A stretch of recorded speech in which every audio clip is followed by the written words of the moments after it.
ಉದ್ಯಮಿಯೊಬ್ಬರ ಮನೆಯಲ್ಲಿ ಬರೋಬ್ಬರಿ 42 ಕೋಟಿ ಪತ್ತೆಯಾಗಿದೆ. ಯಾವನ್ ಗುರು ಇವನು ಸರ್ಯಾಗಿ ಗುಡ್ಡೆ ಹಾಕ್ಬಿಟ್ಟು ಅವ್ನ ಮನೇಲಿ ಏನು ದುಡ್ಡು ಅದು.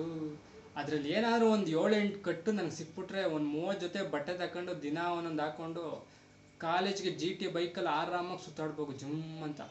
ಅಪ್ಪ ನಿಮ್ಗೇನಾದ್ರೂ ಅದರಲ್ಲಿ ಒಂದು 7-8 ಕಟ್ಟು ಸಿಕ್ಕರೆ ಏನು ಮಾಡ್ತಿದ್ದೆ? ನಾನೇನಿಲ್ಲಮ್ಮ, ಕೈಗೊಂದು ಬ್ರಾಸ್ಲೆಟ್ ಮಾಡಿಸ್ಕೊಂಡು ಒಂದು 50 ಗ್ರಾಮ್ ಕತ್ತಕ್ಕೆ ಚೈನ್ ಹಾಕೊಂಡು ಮಿಕ್ಕ ದುಡ್ಡು ಯಾರಿಗಾರ ಬಡ್ಡಿಗೆ ಬಿಟ್ಬಿಟ್ಟು ನೆಮ್ಮದಿಯಾಗಿ ಮನೆಯಲ್ಲಿ ಇಟ್ಬಿಡ್ತೀನಿ ಅಷ್ಟೇ.